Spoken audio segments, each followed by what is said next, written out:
Hi there, it's Carl Irwin, the Common Magician, and today we're going to look at a certain kind of coin gaff that I have talked about doing a short kind of tutorial on, not for the gaff itself, but actually for the maintenance of the gaff. This is the bite out or folding coin. So if you have any bite out or folding coins, you have probably dealt with them. And when I say dealt with them, I don't mean that in a very positive sense. You've probably had to uh, uh, uh, had moments where they fail on you, they fall apart, they break, whatever in performance. Notoriously, this kind of gaff has problems. And unless you change the banding on the classic design quite frequently, and I mean between maybe every couple of performances, you're almost guaranteed to have some kind of a problem at some time. So what we're going to look at is kind of a more modern design here that you can get from Tango Magic. And this is actually the coin that came in this box right here. And it is a $50. And you'll notice one thing about it is that it has the serration on the edge of the coin. So if that matters to you for your folding coin, you can certainly purchase these. And the way it works is it actually has, rather than a band that goes around, the band runs through a canal that has been bore out through the coin all the way around. That section then carries the band through it, and it enters in this little hole, goes around, and then comes back out this hole, and then of course it's held in place. Now I will say this, Tango sent this with some extra banding so that you can replace it. We'll get to this material here in a moment, talk about what exactly this is. And there's supposed to be instructions and a download to explain how to replace that. There's no instructions that were in that download area. They showed kind of other products, but they didn't really discuss how to repair that. The good news is that I haven't had to, and that's one of the claims about this material and this design, is that not only will it not fail on you very much, but you won't have to replace it for a long time. It'll last you quite a while. This is not rubber. This is a plastic. It's a plastic material. And when I took this out and looked at it, I thought, wait a minute, that looks awful familiar. I have a 7-year-old daughter who does bead projects, right? You know, beads they put on, make bracelets and necklaces and stuff. And she has this stuff. This is a stretchy sort of material. It's a plastic material.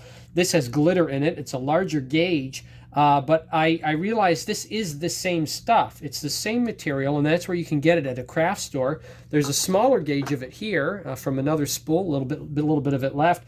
And I compared this. This is only slightly larger. It's almost, and it might even be the same. I think it's the same, about the same gauge, and it is the same material. So this is what you're looking for. If you want to find that material, go to a craft store or to a department store that has a craft section and look for beading material, the stretchy plastic transparent line that they have there. This is what the material is, and that's where you can get it at a fairly low price. This was $4 for a spool that will last you a very long time. Of course, you probably could use it for a lot of other things as well. If you don't make bead bracelets, certainly you could find some other use for it, because you're only going to need a little bit of this for a coin. I've already used this material to replace a band on a coin. This is my Morgan replica that I carry with my other Morgan replicas, Super Triple Coin, 2 replica coins, regular replicas, and then I have this folding coin that I carry here, everyday carry. I usually use the STC coin and the replicas quite frequently, and every now and then if I have a glass bottle around, this is just absolutely alarming to see a coin this size go into a glass bottle with a small classic size opening. And this is a trifold coin. So I carry this around with me. I use it occasionally for that purpose alone. Also, this is a trifold coin for the same purpose, so it can fit into the spout of a bottle. And this quarter is also a trifold quarter, but as you can see, it needs a replacement. Fortunate enough, we can do a little bit of a process tutorial and talk about how to do this. What you'll need is the proper gauge for your coin, which probably for all coins is going to be this very, very small gauge. I'm not exactly sure what the measurement is, but you'll know it when you see it. If you just get kind of the smallest gauge that you can find, maybe take your coin with you. You want something that fits exactly into the canal. with a little bit of stretch. You don't want something that obviously is too fat for the canal, too big, too wide, and you don't want something that is too skinny either. You want something that fits exactly into that canal with a little bit of tension. That's what you're looking for, because we're going to put some tension into this when we put it in so that it has the appropriate spring. Now, the process you're going to need for this as well, it will involve, this is Loctite super glue, really any kind of super glue, even probably the cheap stuff. I recommend the gel though. You don't want to get the regular stuff because it will run down the canal along the band, and that will probably prevent it from working. You want the gel because we're going to only apply a couple dabs in places that will secure the band in place. Now you're thinking, well, if I use super glue on this is like extremely permanent. Super glue is incredibly strong when it's joining two surfaces together, but it's also quite brittle. If you use it as a filler of some kind, unless you use an accelerant or other material to act sort of as a concrete medium inside of it, it chips away extremely easily. You can glue a coin, leave it for several days, and just take a small precision screwdriver and just scrape it right out without any trouble, without harming your gaff and certainly getting all of it. So it really is easy to remove even though we're using this, but it's also secure enough that you won't have to worry about the band slipping and falling out. We're going to do this without making any ties. And then you're going to need to have a sharp knife, of course, to cut the material. You're not going to use very much for this, so we'll just start with this size of band here, this amount that we have. I'd say probably have a couple feet here. I'm only going to use enough to fit the diameter, and it actually will be stretching, so in the end we're only going to use about that much, maybe a couple inches, 2.5 inches for a quarter. Let's get to it. The way I learned to do this, and through a little bit of trial and error, I only had to try this a couple times before I got kind of a system the way I liked it. I start on one of the wings, and I take the biggest, the one that has the longest surface, diameter surface on the outside is the one I want to have enough real estate to work with. And what I do is I take the end and I'm going to place it almost dead center, and I'm going to press it down into the canal of the quarter. So I have this here right in the middle, starting right in the middle, and see if I can get this to press down into the canal. You have to stretch a little bit because it is, this particular gauge is probably a little wide for this quarter, but we'll see if we can make it work. If it is a little wide, you're definitely going to want to put a lot of tension on it, because if you have a fat band, a thick band inside of the canal, it will cause problems at the joint. You're going to want to have it thinned out considerably at the place of the joint. In fact, let me get my blade out here, and I'll use the edge of the blade to kind of seat this down in. Some of you are looking at the screen and worrying about me cutting myself, and I'll just keep proceeding to keep the tension high. So we'll go right here, and in fact that's probably about where I want it to be. And you see I have a little bit of excess sticking out. That's okay, I'm going to cut that off. What I'm going to do is I'm going to take my super glue, my Loctite, and I'm going to put a dab right here at that joint, or not at the joint, but rather right here where the band seats in at the very end. And I'm going to put a little bit of glue on that. You can see I cover about 1/8 of an inch, and this gel will sit up. It will kind of sit where you want it to be, and what you can do is just rub off the excess. Now, when I rub off the excess, I don't want to rub down the canal. I don't want this to cover up the band. I want to rub side, out the edge, out the side like this. I just rub it down. So now it's filling in that canal, can rub the excess off the other side. I'm just going to let this sit for a little bit before we go on to the next step. And then the next step is really easier than putting the band on the classic bands. Those rubber tubing cross sections is what those bands are. They take rubber medical grade tubing and then they cut cross section pieces, strips that you then stretch out and put on. If you've ever had to do that and get that onto a coin, you know how difficult that procedure is. This is easier than doing that, as you will see here in a moment. Give a few more seconds.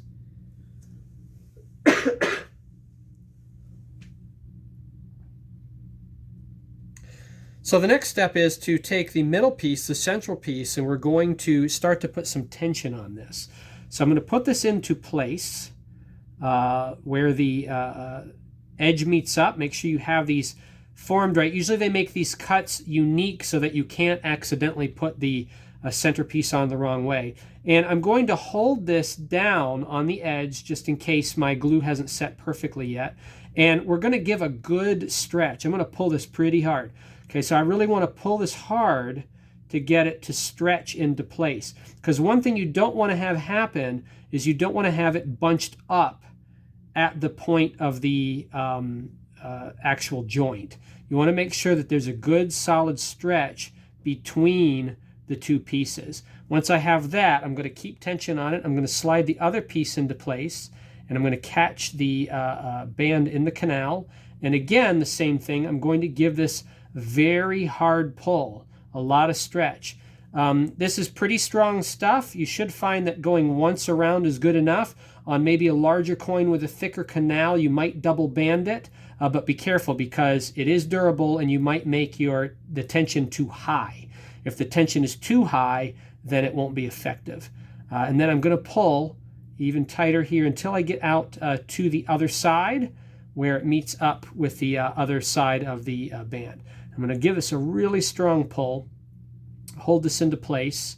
And what I want to do is I want to pull on the other side and just make sure that this flips up properly into place. And I want to make sure too that this side also can flip. There's no bunching going on. And it looks like we're okay. It's a little offset, but I can actually adjust that here in a moment once I glue this down. So give a lot of good pull and tension on this. And then once I have this in place and I'm satisfied with the tension I have, I'm going to apply some more glue. So pull this down, and you probably would have your glue already open. I'm going to wrap it around and just hold it down with my thumb. Pop open the glue, and just past the joint, or the other side of the original starting point, I'm going to put another dab of glue right here. And again, I'm going to cover about 1/8 of an inch of space, so quite a track. But I don't want this to run down into the canal all the way to the joint. I want to make sure I have space between my anchor and then the actual joint itself. And again, I'll rub off the excess, rub that into the canal. Don't rub lengthwise because you don't want to fill the canal with glue. You just want to get it into that one spot where it's going to anchor.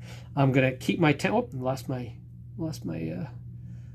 seating there. Give it a pull again and keep it in place and allow that glue to take hold.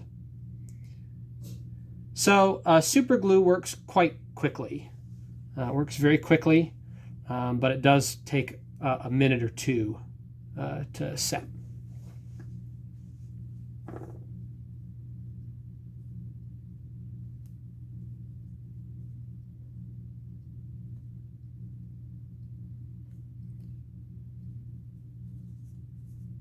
So you can imagine all the wonderful things we're going to do with this once it's done while we're waiting.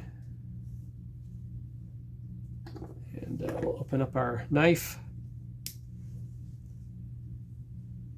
Just make sure we press everything down. It's all in place.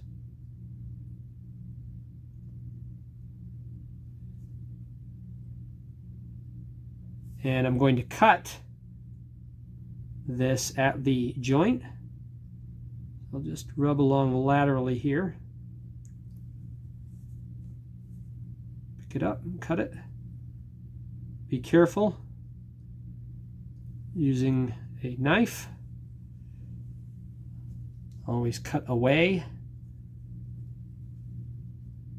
Now you can see even with a utility blade how durable this material is.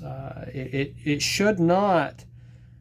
One thing that the rubber material does is it wears quite quickly on the opposite, on the edges of the joint of the coin, because the joint edges on the coin are very, very sharp.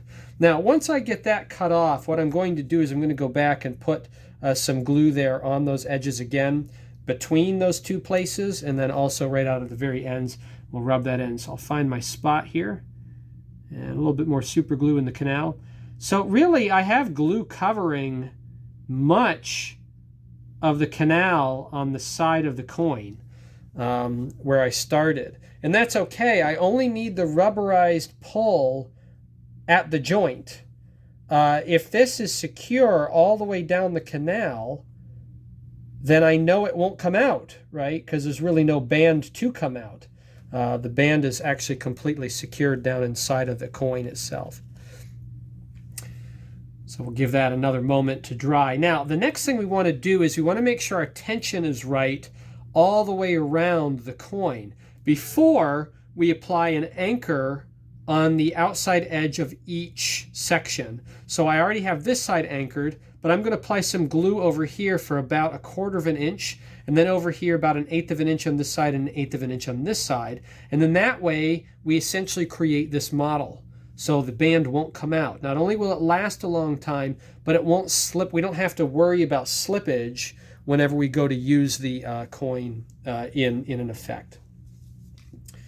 Okay, so the way we do this is we're going to pull on the place where we started, which actually has the most tension, and we're going to try to pull the band around against the far side, so that we increase the tension all the way around the coin. So if I just give a little pull, again, my glue should be nice and tight now, and then I'll find places where it seems to pull very easy. I want to make sure that that gets a little tighter. Okay, and this pulls really hard back here, but a little easier over here. So I'm going to pull where it's tight to give some tension where it's easy. Pull back this way. Do this a little bit until we get it so that it's kind of uniform tension all the way around. And now I can test the different parts, so you can see that this flips up into place. And I can see here that this also flips into place perfectly. And you do want to test this before you anchor, because you don't want to have a place where you're getting a bulge of material at the joint where it will not seat together properly. So I'd say this is good to go. Let's anchor it in place. We'll just pop open our glue one more time. We'll go to the opposite side. So here's our starting side. We'll go to the opposite side and apply about, like I said, maybe 1/4 of an inch track here on the far edge. And then we'll go down here, we'll apply an 1/8 inch dot, and then we'll apply another 1/8 inch dot on the other side, so that all of the sections have an anchor of glue that will hold it in place.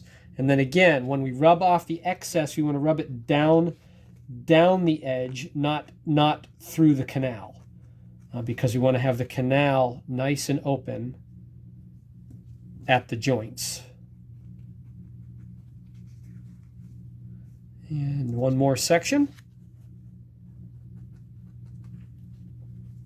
And then the last thing, we'll just take this and rub it, the face, flip it over, rub the face, and we're good to go. We just let that dry, and the band will be anchored now at those points. It will not come out when it's being used. We've essentially recreated this sort of a design from a classic design. And again, if you have a problem with this and you need to take the band off, you just take a small, you could take a blade, it's probably not quite as safe, but you could take a small precision regular head screwdriver, and you can very easily just chip. You just run it along the edge of that canal, and it will not harm the gaff. It will chip very easily, chip out all of the glue. And you can remove the band in that way. So that's it. That is my solution to the problem of the traditional bands on folding coins, using this concept from Tango and materials that are actually already available to you at the craft store. About $4 for this spool, and it gives you a whole lot. So again, you should be able to find some other things to use this, or give it to a kid or something in a beading set. So anyway, there you go. We got 3 good working coins now. 1 commercial, 1 and 2 replications of that concept. And there you have it. Good luck with that. Happy magicking.